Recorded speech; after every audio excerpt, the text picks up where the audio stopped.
नमस्कार दोस्तों। आज का वीडियो हमारा इस विषय पर है कि यदि मान लीजिए आपके खिलाफ कोई सच्ची या झूठी एफआईआर लॉज करवा दे तो उस अवस्था में आप अपना बचाव किस प्रकार से करेंगे। मित्रों, अलग अलग स्टेज पर बचाव के अलग अलग प्रक्रियाएं होती हैं। मान लीजिए जस्ट आपके खिलाफ कोई पुलिस कंप्लेंट दर्ज हुई है, आपके ऑपोजिट पार्टी जो है उसने लिखित में पुलिस को कोई आपके खिलाफ कंप्लेंट दी है, तो उस इनिशियल स्टेज पर आपको क्या करना है कि या तो कोई क्रॉस एफआईआर उनके खिलाफ करवा दें। क्रॉस एफआईआर से मतलब होता है, मान लीजिए उनका इल्ज़ाम ये है, उनका आरोप ये है कि आपने उनके घर पर जाकर उनके साथ मारपीट की, तो आप क्रॉस एफआईआर में ये करवा सकते हैं कि उस पार्टी ने, उन्होंने, यानी जो वास्तव में कंप्लेनेंट है वो और उसके साथी आपके घर पर आए और आकर आपके साथ मार पिटाई की, यानी उल्टा हो गया काम बिल्कुल। इसको हम कहेंगे क्रॉस एफआईआर यानी क्रॉस एलिगेशंस। मान लीजिए किसी कारणवश आप वो करने में असमर्थ हैं, क्योंकि मान लीजिए जो कंप्लेनेंट है, जो शिकायत करता है, उसके घर वास्तव में आप गए थे और वहाँ पर सीसीटीवी कैमरा था, उसमें कोई रिकॉर्डिंग हो गई, या किसी अन्य ने कभी कोई किसी मोबाइल से आपकी रिकॉर्डिंग कर ली, या कोई गवाह ज़्यादा हैं, या उनको वास्तव में चोट ज़्यादा आई है आपको नहीं आई है, वगैरह वगैरह बहुत से कारण हो सकते हैं कि उन कारणों की वजह से हो सकता है आप क्रॉस एफआईआर ना कर पाएँ। तो उस अवस्था में आपको स्ट्रोंग एलिबाई की प्ली लेनी है। स्ट्रोंग एलिबाई क्या हुआ, पहले एलिबाई समझिए। एलिबाई का मतलब होता है ये प्ली लेनी कि जिस समय की घटना है उस समय आप घटना स्थल पर मौजूद नहीं थे, अपितु किसी और जगह पर मौजूद थे, और उस अन्य जगह पर मौजूदगी का आपके पास कोई स्ट्रोंग एविडेंस होना चाहिए, कोई प्रमाण होना चाहिए। अब हम कहेंगे स्ट्रोंग एलिबाई कैसे हो। स्ट्रोंग एलिबाई ऐसे हो सकती है कि मान लीजिए जिस समय की घटना है, जो शिकायत की जा रही है आपके खिलाफ, तो वो जो घटना घटित होने का समय कंप्लेनेंट द्वारा बताया जा रहा है, उसी समय कोई अन्य घटना आपसे मान लीजिए 100 किलोमीटर दूर, 50 किलोमीटर दूर या 70 किलोमीटर दूर कोई आपके खिलाफ एफआईआर करवा रहा है कि आप फलां को पीट कर चले गए, या आप अपनी बाइक से या गाड़ी से फलां को एक्सीडेंट करके चले गए, और आपके खिलाफ वहाँ पर डीडीआर या एफआईआर आपसे 100 किलोमीटर दूर वहाँ पर दर्ज हो गई, और उसमें उस घटना का समय बिल्कुल वही है या 5-10 मिनट आगे पीछे का है जिस समय की घटना की शिकायत आपके खिलाफ की गई है, तो उसको हम कहेंगे स्ट्रोंग एलिबाई।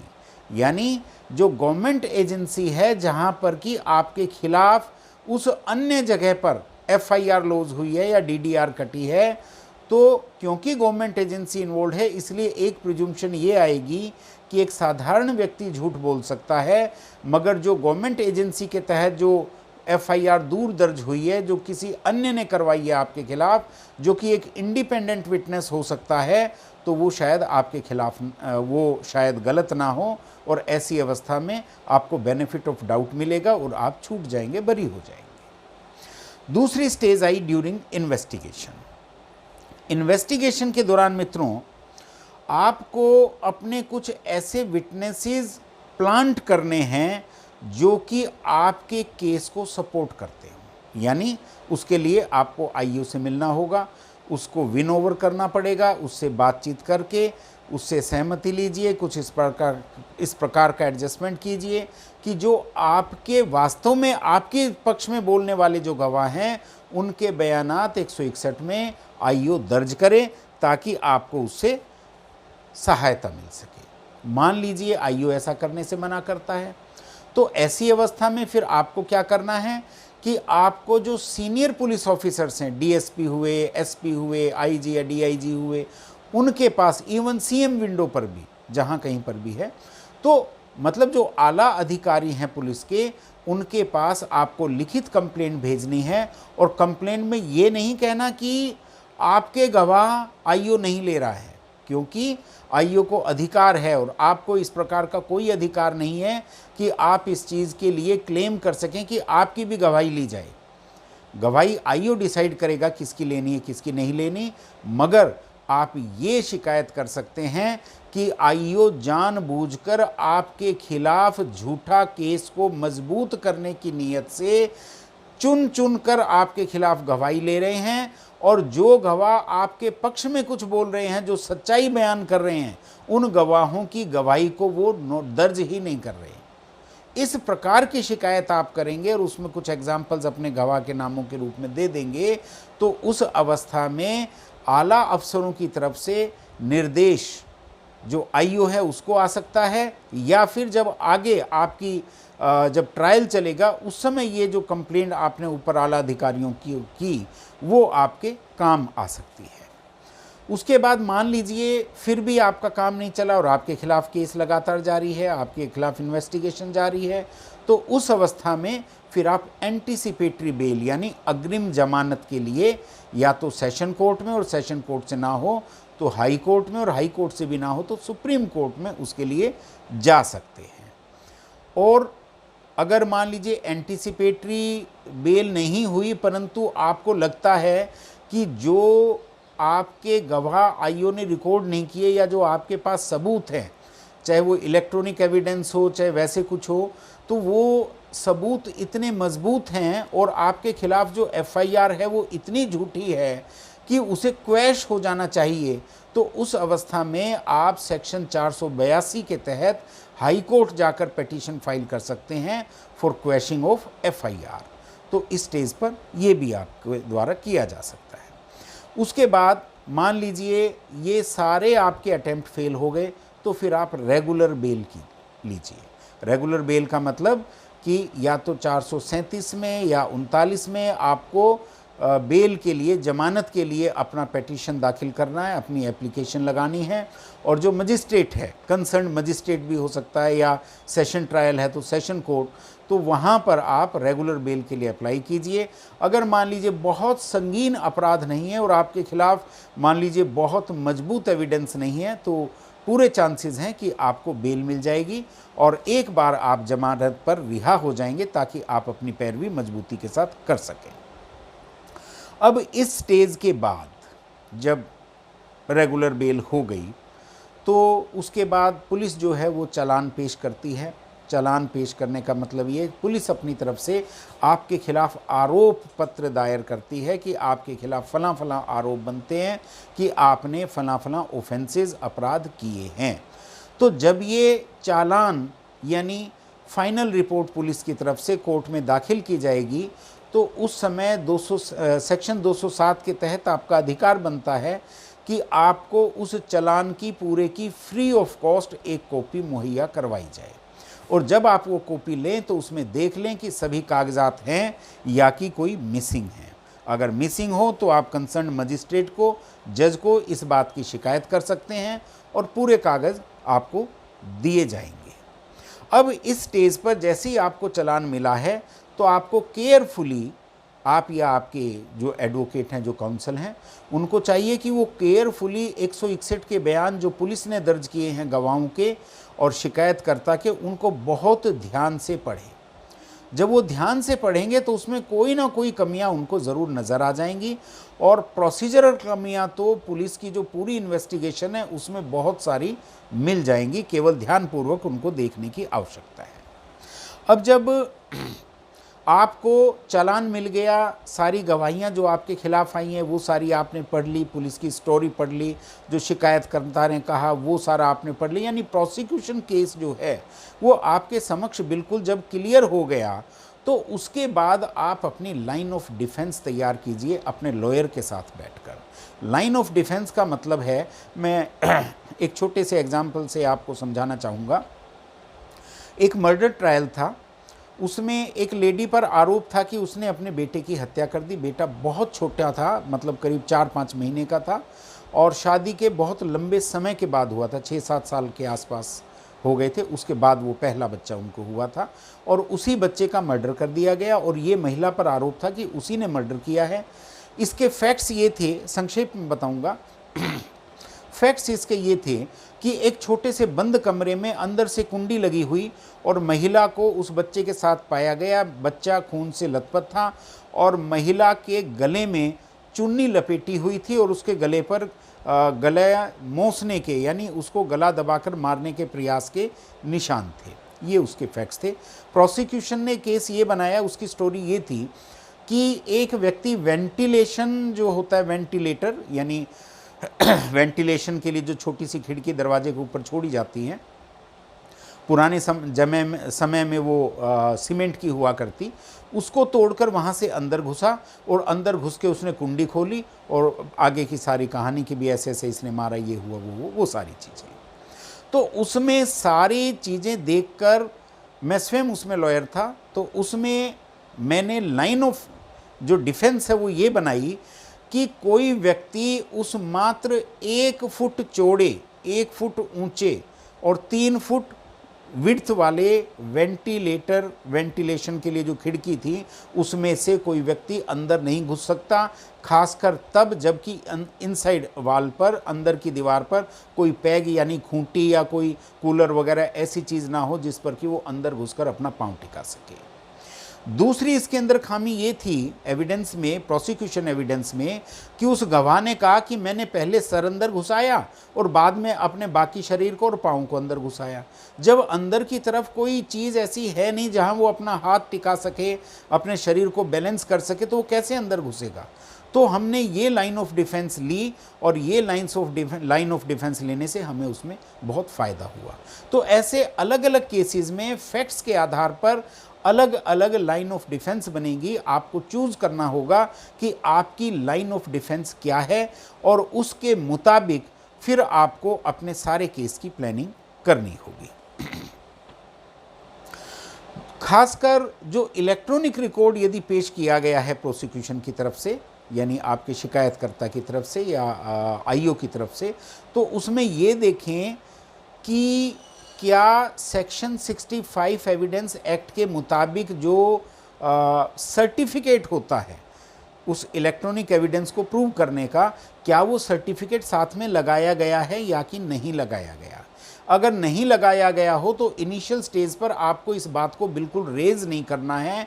जब ट्रायल कमेंस हो जाए, जब एविडेंसेस शुरू हो जाएं, उसके बाद ही आपको ये पॉइंट रेज करना है, क्योंकि अगर बाद में कोई इस प्रकार का स्टेटमेंट लगाता है तो वो वैध नहीं होता और उसके ऊपर ऑनरेबल सुप्रीम कोर्ट का जजमेंट है और उस जजमेंट का प्रयोग करके आप आसानी से साफ साफ बच सकते हैं। यानी वो जो एविडेंस है, इलेक्ट्रॉनिक एविडेंस, वो आपके खिलाफ उस अवस्था में रीड नहीं की जाएगी और आपका उसमें बचाव हो जाएगा। अब मान लीजिए ये चालान मिलने की स्टेज हो गई। चालान मिलने के बाद जो एविडेंस है, जब प्रोसिक्यूशन एविडेंस चल रही है, तो उस समय आपको क्या सावधानियां बरतनी है, किस प्रकार से अपनी सेफ्टी, अपना बचाव करना है, अब मैं उस पर आऊँगा। तो ड्यूरिंग एविडेंस आपको ये ध्यान देना है कि हर विटनेस कहीं ना कहीं बयान में इम्प्रूवमेंट अवश्य करता है। इम्प्रूवमेंट से मतलब है कि उसने शुरुआत में पुलिस को जो बयान दर्ज करवाया था, उस बयान में और अब जो वो कोर्ट के समक्ष अपना बयान दे रहा है, उसमें कहाँ पर क्या डिफरेंसेस हैं, कहाँ पर उसने और कुछ चीज़ें जोड़ दी हैं ताकि वो प्रोसिक्यूशन केस को और मजबूत कर सके। तो पुराने बयानों से ऐसे विटनेस को कन्फ्रंट करना है और ऑनरेबल कोर्ट के संज्ञान में वो जो confronted part of the statement है उसको लेकर आना है। दूसरे, लीगल टैक्टिक्स का प्रयोग करते हुए, लीगल टैक्टिक्स आपके वकील जो होंगे वो समझ जाएंगे, तो उनका प्रयोग करते हुए आपको ये प्रयास करना है कि जो एग्जामिनेशन चीफ है और जो क्रॉस एग्जामिनेशन है, उन दोनों के बीच आपको थोड़ा समय मिल जाए जिसमें आप अपने एडवोकेट को थोड़ा बहुत फैक्ट्स के बारे गाइड कर सकें। क्योंकि बहुत बार ऐसा होता है कि एडवोकेट को, काउंसल को पूरी बातें नहीं पता होती, खासकर वो बातें जो किसी कारणवश आप बताने से चूक गए। परंतु जब एविडेंस हो रही है और उस समय जो गवाह बयान कर रहा है, तो उस गवाह के बयान को सुनकर आपको अचानक से कोई बात याद आ जाती है, तो आप वो बात अपने काउंसल के साथ डिस्कस कर लेंगे तो आपको उससे लाभ होगा। हो सकता है वो पॉइंट आपके काफ़ी लाभ में हो और ये भी हो सकता है कि वो पॉइंट आपके खिलाफ हो। तो फिर काउंसिल को समय मिल सकेगा कि वो डिसाइड कर सके कि उस पॉइंट को रेज करना है या कि क्रॉस एग्जामिनेशन में उसको दरकिनार करना है, उसको इग्नोर करना है। नेक्स्ट पॉइंट है कि क्रॉस एग्जामिनेशन स्किल्स का प्रयोग करते हुए जो प्रोसिक्यूशन विटनेस है यानी पीडब्ल्यू, उसकी रिलायबिलिटी पर आपको प्रहार करना है और उसे अनरिलायबल सिद्ध करना है। इस पॉइंट पर मैं आगे और बोलूँगा थोड़ा डिटेल से इस वीडियो के लास्ट में, तो वीडियो को लास्ट तक ज़रूर देखें क्योंकि ये बहुत इम्पोर्टेंट पॉइंट है। इसको इतना संक्षेप में बताने के बजाय मैं थोड़ा डिटेल में जाऊंगा, परंतु बाद में जाऊंगा। In cross examination each and every aspect of the allegations must be explained from your point of view। ये ध्यान देने की बात है कि प्रोसिक्यूशन ने तो चीफ एग्जामिनेशन में बेसिकली जो उनकी स्टोरी है उसको प्रूव करने का प्रयास किया है, जबकि क्रॉस एग्जामिनेशन में आपकी तरफ से प्रयास होना चाहिए कि जो पॉइंट्स आपके पक्ष के हैं, यानी वो परिस्थितियां जो कि आपके पक्ष को एक्सप्लेन करती हैं, तो उन एक्सप्लेनेशंस को सपोर्ट करने वाली कुछ बातें उस विटनेस से ड्यूरिंग क्रॉस एग्जामिनेशन आपके वकील को अवश्य निकलवाने की कोशिश करनी चाहिए। और यदि वो कोशिश कामयाब हो गई तो निश्चित रूप से आपको बेनिफिट ऑफ डाउट मिलेगा और आप साफ बच जाएंगे। मैं यहाँ आपको एक बात बताना चाहूँगा कि अक्सर आपने देखा होगा कि कई बार सभी को पता होता है कि मिस्टर एक्स ने फलां क्राइम किया है, उसने अपराध किया है, उसके बावजूद वो साफ बचकर आ जाता है, कुछ नहीं बिगड़ता उसका। और बहुत सी बार ऐसा भी होता है कि वास्तव में किसी पर्टिकुलर ऑफेंस को कारित करने में किसी मिस्टर एक्स की उतनी भूमिका नहीं रही कि उसको सजा मिले, परंतु फिर भी उसको सजा हो जाती है, कारण लीगल टैक्टिक्स। और वही मैं आप लोगों के साथ आज डिस्कस कर रहा हूँ। यदि मान लीजिए सही प्रकार से लीगल टैक्टिक्स का प्रयोग किया जाए और जो एक चीज़ होती है एविडेंस प्लानिंग, अगर प्रॉपर एविडेंस प्लानिंग हो, लीगल टैक्टिक्स का प्रयोग हो, तो निश्चित रूप से क्राइम करने के बावजूद भी इस बात के 60-70 और कभी कभी तो 80% तक चांसेस हो जाते हैं कि आप साफ बच जाएं। तो अगला पॉइंट है look for deviations from the natural way of actions. Court को ये देखना होता है, खासकर सर्कमस्टेंशियल एविडेंस में, कि जो नेचुरल कोर्स ऑफ एक्शन है वो क्या है।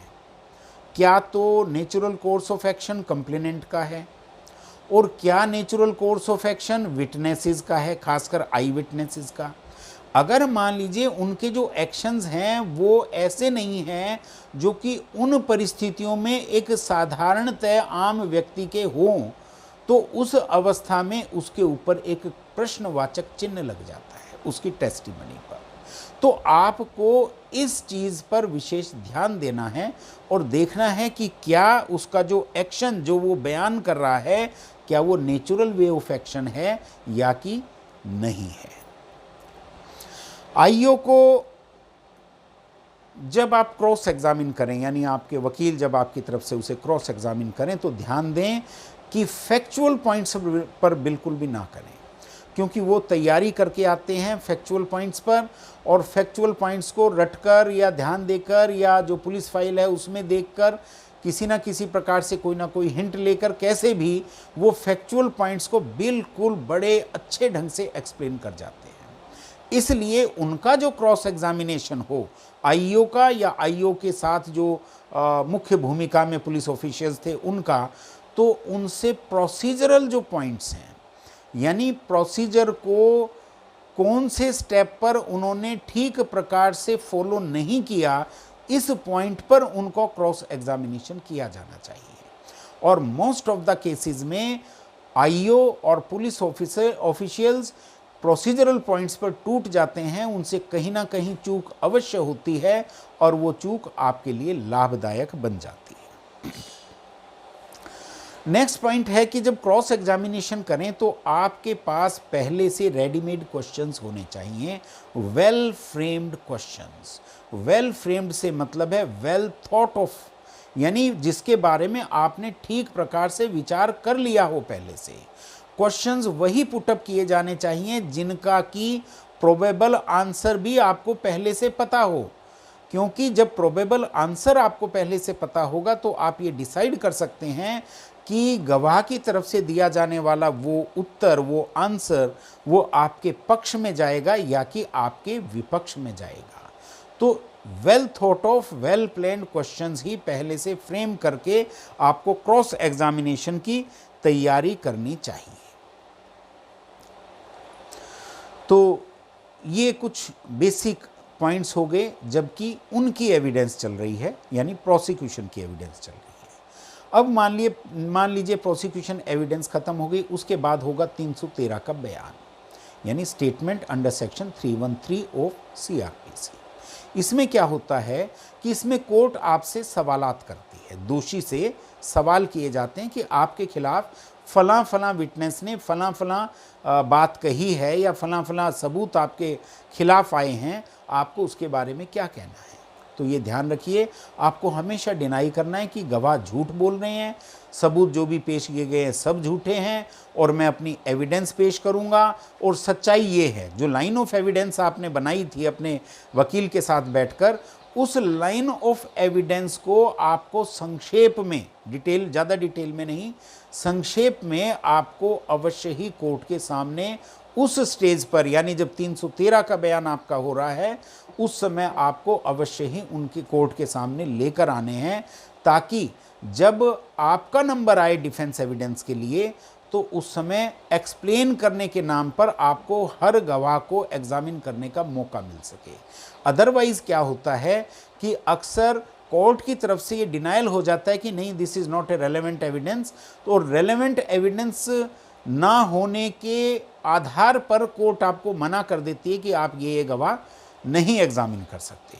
परंतु यदि 313 के बयान में आपने पहले से अपनी लाइन ऑफ डिफेंस को क्लियर किया हुआ है और आपके तरफ से जो गवाह पेश किए जाने हैं वो लाइन ऑफ डिफेंस के मुताबिक हैं, यानी उसको सपोर्ट करने वाले हैं, तो फिर कोर्ट आपको मना नहीं कर सकेगा और आपकी एविडेंस पूरी की पूरी ली जा सकेगी। तो जब डिफेंस एविडेंस आप दे रहे हैं तो आपको इन चीज़ों का विशेष ध्यान देना है, जो मैंने पूर्व में कहा था, मैं बाद में डिस्कस करूंगा। देखिए, विटनेसेस के बारे में 3 चीज़ें होती हैं। एक तो विटनेस की क्रेडिबिलिटी,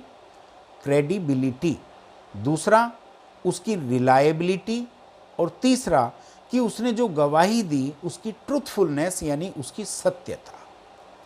अब इस बात को समझें, वैसे आमतौर पर जनरल इंग्लिश में आप देखें तो क्रेडिबिलिटी एंड रिलायबिलिटी दोनों सिनोनिमस लगते हैं, कि एक जैसे, कि वो क्रेडिबल है यानी वो रिलायबल है, परंतु टेक्निकली इसमें फ़र्क है। उस फ़र्क को आपको समझना होगा और उस फ़र्क को समझते हुए आपको अपना डिफेंस जो है वो तैयार करना होगा। मैं उसको एक्सप्लेन करता हूँ। Credibility relates to the sincerity of the witness, कि अपने विश्वास के आधार पर क्या वो सत्य बोल रहा है। विश्वास के आधार पर, जरूरी नहीं कि उसका विश्वास सत्य हो, सच्चा हो सकता है उसको कोई गलत चीज़ें दिखाई गई हों, गलत चीज़ें उसने देखी हो, दूर से देखा हो, सही नहीं दिखा हो, और परंतु उस जो भ्रामक स्थिति को उसने देखा उसी पर विश्वास करते हुए वो व्यक्ति अपने बयान दे रहा है, अपनी गवाही दे रहा है, तो भले ही वो विटनेस क्रेडिबल है, परंतु जो उसने गवाही दी दैट इज़ नॉट रिलायबल, वो रिलायबल नहीं है। मैं आगे इसको और एक्सप्लेन करूंगा। यानी कि जिन तथ्यों के आधार पर वो अपनी गवाही दे रहा है वो तथ्य क्या विश्वसनीय हैं, ये हुआ क्रेडिबिलिटी। कानूनी दृष्टि से विटनेस की क्रेडिबिलिटी नहीं अपितु उसकी गवाही की रिलायबिलिटी महत्व रखती है। जब मैं और डिटेल में जाऊंगा तो आपको ये पॉइंट और ज़्यादा अच्छे से स्पष्ट हो पाएगा। दूसरी तरफ जो रिलायबिलिटी है वो क्या है? Reliability relates to actual accuracy of the witness, कि गवाह जो गवाही दे रहा है, जो उसने स्टेटमेंट दिया, जो उसने कथन किया, वो कथन वास्तव में कितना रिलायबल है। देखिए, दोनों चीज़ें अलग हुई, एक तो हुआ विटनेस और दूसरा हुआ उसकी गवाही यानी कथन। तो कथन में रिलायबिलिटी कितनी है, कथन कितना विश्वसनीय है, विश्वास करने योग्य है, ये तो हुई विटनेस की रिलायबिलिटी। और वो विटनेस जो है वो कितना क्रेडिबल है कि आम तौर पर साधारणतया वो विश्वास करने योग्य व्यक्ति है कि नहीं है, ये हुई उसकी क्रेडिबिलिटी। और डिटेल में मैं जाऊंगा। क्रेडिबिलिटी को दूसरे शब्दों में कहें तो whether something can be believed as true और एक्यूरेट, कि कोई चीज़ जो है उस पर ये विश्वास किया जा सके कि वो सत्य है और सही है। केवल विश्वास किया जा सके, बिलीव्ड, बिलीफ, वो वास्तव में ऐसा है कि नहीं है ये नहीं है बात, केवल विश्वास, बिलीफ। यानी और दूसरी तरफ reliability, relying on something, being able to have trust and faith. यानी जो डिग्री ऑफ बिलीफ है, जो फेथ है, ट्रस्ट है, वो बहुत ज़्यादा है। यानी जो विश्वास करने योग्य हो, जो चीज़ है वो ही विश्वास करने योग्य हो। जैसे मैं विटनेस हूँ, मैंने कोई चीज़ पेश की तो मेरी कितनी क्रेडिबिलिटी है, या मैंने जो चीज़ पेश की वो उसकी कितनी क्रेडिबिलिटी है, एक तो ये बात हुई। दूसरी बात ये हुई कि जो चीज़ पेश कर दी वो चीज़ अपने आप में कितनी विश्वसनीय है। मैं और एक सिंपल सा एग्जाम्पल देकर आपको क्लियर करूँगा। संक्षेप में कहें तो क्रेडिबिलिटी मीन्स बिलीवेबल और रिलायबिलिटी मीन्स ट्रस्टवर्दी, यानी डिजर्विंग ऑफ ट्रस्ट, जिस पर पूर्णतः विश्वास किया जा सके, दैट इज रिलायबिलिटी। और capable of being believed means credibility, यानी जो विश्वास करने योग्य हो, योग्य तो है परंतु विश्वास करें कि नहीं करें ये एक अलग विषय है। मैं इसको एक बहुत साधारण से उदाहरण से आपको स्पष्ट करना चाहूँगा। जैसे मान लीजिए कोई कुक है और उस कुक को किसी ने हायर किया है। उस कुक की क्रेडिबिलिटी है कि वो जो भी मसाले प्रयोग करता है वो सभी मसाले बहुत शुद्ध रूप के होते हैं, स्वयं पिसवाता है, उनका प्रयोग करता है, इसलिए वो कुक क्रेडिबल है, उसकी क्रेडिबिलिटी है कि वो अच्छा भोजन बनाएगा, अच्छी सब्जी बनाएगा। ये हुई उसकी क्रेडिबिलिटी। दूसरा, उस कुक ने कई जगहों पर, कई स्थानों पर पहले भोजन बनाया है और वो भोजन आपने खाया था और हर बार उसका भोजन बड़ा स्वादिष्ट था। ये हुई उस कुक की रिलायबिलिटी कि हमेशा से उसने अच्छा बनाया है, इसलिए पूरे चांसेस हैं, पूरा ट्रस्ट किया जा सकता है कि इस बार भी वो अच्छा बनाएगा। अब आती है तीसरी चीज़, यानी ट्रूथफुलनेस ऑफ स्टेटमेंट, सत्यता, कि उस कुक ने उस दिन, जिस दिन के बारे में बात हो रही है, उस दिन वो भोजन जो उसने बनाया, जो सब्जी उसने बनाई, तो उस सब्जी को जब आपने टेस्ट किया और वो स्वादिष्ट थी, तो ये हुई सत्यता कथन की, ट्रूथफुलनेस। यानी एक तो क्रेडिबिलिटी कि कुक जो है वो हमेशा अच्छे मसाले का प्रयोग करता है इसलिए अच्छी सब्जी बनेगी, क्रेडिबिलिटी। दूसरी रिलायबिलिटी कि उसने पहले कितनी बार खाना बनाया, हमने बहुत बार खाया, हर बार अच्छा मिला, हमने ही नहीं और बहुत से साथियों ने बहुत जगह खाया, हर बार अच्छा मिला, इसलिए कुक रिलायबल है, ठीक है। परंतु क्या एक रिलायबल एंड क्रेडिबल कुक, क्या इस बात की गारंटी है कि वो हमेशा ही अच्छा खाना पकाएगा? हो सकता है कहीं चूकवश उससे इस बार गलत पक गया हो सकता है कहीं जानबूझकर उसने इस बार खराब खाना पका दिया हो। तो खाना जो है, खाना यानी इससे तात्पर्य उस गवाह का स्टेटमेंट, तो वो जो खाना है क्या इस बार भी वास्तव में अच्छा बना है?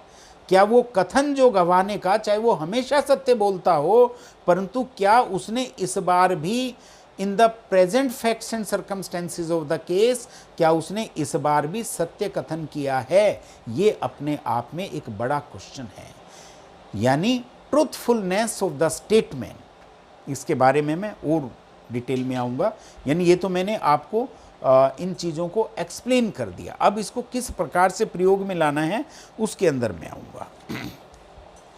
आप अपनी डिफेंस एविडेंस के माध्यम से इन तीनों चीज़ों पर आपको प्रहार करना है, यानी क्रेडिबिलिटी पर भी, रिलायबिलिटी पर भी विटनेस के, और जो उसने कथन किया उसका जो स्टेटमेंट है उसकी ट्रुथफुलनेस पर भी। इन तीनों चीज़ों पर जब आप प्रहार करेंगे तो कहीं ना कहीं आप कामयाब अवश्य होंगे। अब ये चीज़ें ज्ञात करने के लिए आमतौर पर गवाह की क्षमता देखी जाती है किन किन चीज़ों में, कि एक्यूरेटली ऑब्जर्व करने की उसकी क्या क्षमता है, कि चीज़ों को क्या वो वास्तव में एक्यूरेटली ऑब्जर्व कर पाता है कि नहीं, एक तो ये पॉइंट बनता है। दूसरा कि तथ्यों को रिकॉल करने की उसकी कितनी क्षमता है। मान लीजिए उसने एक्यूरेटली ऑब्जर्व तो किया था, परंतु क्या उसी प्रकार के दूसरे समय के दूसरे तथ्य हैं, क्या उनको भी वो उतना ही एक्यूरेटली रिकॉल कर पा रहा है, यानी रिकॉल करने की जो क्षमता है कहीं उस पर तो क्वेश्चन मार्क नहीं है। तीसरी चीज़ कि इवेंट्स इन इशू जो है उसको रिकाउंट करने की क्षमता उसकी कितनी है, यानी जो जिन तथ्यों के आधार पर आपको फंसाने की कोशिश की जा रही है, आप पर आरोप लगाया गया है, उनको एक्यूरेटली किस प्रकार से वो रिकाउंट कर सकता है, किस प्रकार से ऑर्डरली बता सकता है, डिटेल्स बता सकता है, एक इस चीज़ की क्षमता। तो इन तीनों चीज़ों पर जब आप प्रहार करेंगे अपने एविडेंसेस के माध्यम से या क्रॉस एग्जामिनेशन के माध्यम से, तो निश्चित रूप से कहीं ना कहीं कोई ना कोई चीज़ ऐसी निकलेगी जो कि आपको सपोर्ट करेगी और आपको बेनिफिट ऑफ डाउट मिल जाएगा। ध्यान रहे, एक क्रेडिबल विटनेस की गवाही को भी अनरिलायबल सिद्ध किया जा सकता है। इस बात पर ध्यान रखें, आप इस बात को गौर करें। अर्थात आपको ऐसे साक्ष्य अपने बचाव में पेश करने चाहिए जिससे प्रोसिक्यूशन विटनेस की या तो क्रेडिबिलिटी या रिलायबिलिटी या उनके कथन की सत्यता को गलत साबित किया जा सके।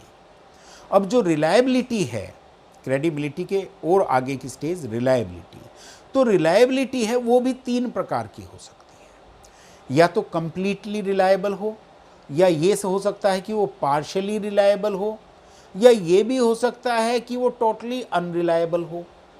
आपका प्रयास क्या होना चाहिए कि आपको अपनी डिफेंस एविडेंस के माध्यम से, अपने क्रॉस एग्जामिनेशन के माध्यम से ये सिद्ध करना है, ये कोशिश करनी है कि जो प्रोसिक्यूशन के विटनेसेस हैं, यानी आपके जो खिलाफ विटनेसेस आए हैं, गवाह आए हैं, वो या तो बिल्कुल ही रिलायबल नहीं है, ये तो बहुत अच्छी स्थिति होगी, रिलायबल नहीं है यानी अनरिलायबल है, या अगर ये सिद्ध नहीं कर पाए तो इतना कर दीजिए कि he is only partially reliable, क्योंकि यदि वो कंप्लीटली रिलायबल माने गए तो आपके खिलाफ उनकी गवाही मजबूत होगी। और ऐसे ऐसे भी केसेस हैं जिनमें एक सिंगल एविडेंस के आधार पर भी सजा हो गई है, कन्विक्शन हो गई है। तो जितने अधिक गवाह प्रोसिक्यूशन की तरफ से आए उतना ही आपको लाभ है। आपको कोशिश केवल ये करनी है कि उन गवाहों की रिलायबिलिटी पर, उनकी क्रेडिबिलिटी पर, उनके कथन की ट्रुथफुलनेस पर आपको प्रहार करना है। और ये प्रहार या तो आप क्रॉस एग्जामिनेशन के माध्यम से कर सकते हैं या अपने डिफेंस एविडेंस के माध्यम से कर सकते हैं। और यदि आपने कर लिया तो निश्चित मानिए आपको बेनिफिट ऑफ डाउट मिल जाएगा और आप बरी हो जाएंगे। अब आती है अंतिम स्टेज यानी आर्ग्यूमेंट्स की स्टेज। जब आर्ग्यूमेंट्स की स्टेज आ गई तो आपकी तरफ से कोशिश ये होनी चाहिए कि आपके वकील ने जो पॉइंट्स बनाए जो आपके पक्ष के हैं, उस हर पॉइंट पर कोई ना कोई प्रेसिडेंट यानी केस लॉ आपको जरूर पेश करना है। कोशिश कीजिए या तो वो सुप्रीम कोर्ट के हों या आपके अपने हाई कोर्ट के हों, क्योंकि वो बाइंडिंग प्रेसिडेंट्स होते हैं। एक बात ये ध्यान दें कि बहुत सी जो एविडेंस होती है प्रोसिक्यूशन की तरफ से वो सर्कमस्टेंशियल होती है। इसलिए सर्कमस्टेंशियल एविडेंस पर जो एक leading judgment honourable Supreme Court का है, जिसके मुताबिक ये है कि केवल वही हाइपोथेसिस कोर्ट को मानना चाहिए, यानी आपके गिल्ट को प्रूव करने के लिए अगर मान लीजिए उन सर्कमस्टेंशियल एविडेंसेस की जो चेन है, एक तो वो कंप्लीट हो और दूसरे उससे केवल एक ही इन्फ्रेंस ड्रॉ होती हो कि वो इन्फ्रेंस क्या, कि हाइपोथेसिस ऑफ द गिल्ट, कि आपने अपराध किया है वही एकमात्र उससे इन्फ्रेंस ड्रॉ होना चाहिए। अगर इससे दूसरा इन्फ्रेंस भी उससे ड्रॉ हो सकता हो तो उस अवस्था में बेनिफिट ऑफ डाउट मिलेगा और आप साफ बच जाएंगे। तो ये इंपॉर्टेंट है, इस रूलिंग को, इस प्रेसिडेंट को आपको अवश्य पेश कर। यदि मान लीजिए आपको इस रूलिंग के बारे में डिटेल की आवश्यकता हो तो मेरी एक और वीडियो मेरे चैनल पे है, मेरे ही नाम से चैनल है वो, नरेंद्र सिंह सैनी एडवोकेट। 498A यानी जो डाउरी केसेस होते हैं, दहेज वाले जो केस होते हैं, उनके संदर्भ में मैंने बनाई है। उन 2 वीडियोस के अंदर मैंने बहुत कुछ दिया है, उसमें सर्कमस्टेंशियल एविडेंस के बारे में भी रूलिंग मैंने पूरा डिटेल से बताई है, आप वो देख सकते हैं। अब अगला पॉइंट इसके अंदर है कि एविडेंस प्रोसिक्यूशन की तरफ से यह भी दी जाती है, इस प्रकार की भी आती है कि एक्यूज्ड जो है वो पुलिस को साइट ऑफ अकरेंस पर खुद चलाकर लेकर गया, यानी ही लेड द पुलिस टीम। कहने का मतलब ये, पुलिस ये कह रही है कि अगर मान लीजिए आपने यानी दोषी ने वो ऑफेंस कारित नहीं किया होता तो उसको कैसे पता चलता कि वो ऑफेंस की जो जगह है, जो साइट ऑफ अकरेंस है, वो कौन सी है। तो पुलिस कहती है कि ये जो दोषी है ये हमें खुद चलकर, हमें लीड करके उस जगह पर लेकर गया जहां पर कि ऑफेंस कारित हुआ था। अक्सर ये गवाही जरूर आती है। तो इसको काउंटर करने के लिए भी ऑनरेबल सुप्रीम कोर्ट की एक अथॉरिटी है, उसमें ये कहा गया है कि ये कैसे डिसाइड हो कि पुलिस उस दोषी को लेकर साइट ऑफ अकरेंस पर गई या कि दोषी पुलिस को लीड करके साइट ऑफ अकरेंस पर लेकर गया। समझिए बात को, क्योंकि जब एक बार एक्यूज को अरेस्ट कर लिया गया तो उसकी बेचारी की तो कुछ भी चलती नहीं। उसको गाड़ी में पुलिस ने बैठाया, गाड़ी चलाकर ले गए और सीधे उस स्थान पर ले गए, वहाँ ले जाकर उसको उतारा, एक मीमो तैयार किया, उसका साइन करवाया, हो गया तैयार। 4 आदमियों का और साइन करवा लिए शिकायतकर्ता की तरफ से, हो गया तैयार। और उसके आधार पर वो कह देते हैं कि देखिए जी ये मीमो रहा और ये बंदा, ये जो दोषी है, ये हमें लेकर गया था उस स्थान पर। तो ऑनरेबल सुप्रीम कोर्ट की इस पर अथॉरिटी है कि ये स्पेसिफिकली प्रूव होना चाहिए कि it was the accused who led the police team to the site of occurrence and it was not the vice versa. Vice versa का मतलब कि इससे उलट नहीं था कि पुलिस टीम ही जबरदस्ती उसको ले गई हो। तो इस अथॉरिटी को भी, इस प्रेसिडेंट को भी आपको अवश्य ही पेश करना है। कुछ फैक्चुअल पॉइंट्स भी होते हैं जो कि केस टू केस डिफर करते हैं। उन फैक्चुअल पॉइंट से आपको लाइन ऑफ डिफेंस अपनी कैसे तैयार करनी है, इसके बारे में आपको अपने काउंसल के साथ, अपने वकील के साथ डिटेल से बैठ के डिस्कस करना पड़ेगा। और अगर मान लीजिए कहीं आपको कोई ठीक रास्ता नज़र नहीं आ रहा हो इस सब के बावजूद, तो आप मुझसे भी संपर्क कर सकते हैं। मैंने अपनी डिटेल्स, मुझे संपर्क करने के लिए अपना व्हाट्सएप नंबर अंत में एक कार्ड पर मेंशन करके दिया है इसमें, और उस नंबर पर पहले आपको अपना नाम पता भेजना है, अपनी प्रॉब्लम भेजनी है केवल मैसेज के माध्यम से, यानी व्हाट्सएप पोस्ट के माध्यम से। सीधे वॉइस कॉल आपको नहीं करनी है, क्योंकि मैं भी काफ़ी बिजी रहता हूँ, तो मैं अपनी सुविधा के अनुसार फिर आपको कॉल कर लूँगा। अगर कोई बहुत ज़्यादा इमरजेंसी हो, अर्जेंसी हो, तो आप अपनी पोस्ट में ही मेंशन कर दें कि प्लीज़ कॉल अर्जेंटली, तो मैं जैसे ही देखूँगा आपको कैसे भी करके कॉल करूँगा और जो भी सहायता आपकी बन सकेगी वो मैं करने का पूरा प्रयास करूँगा। थैंक्स, धन्यवाद।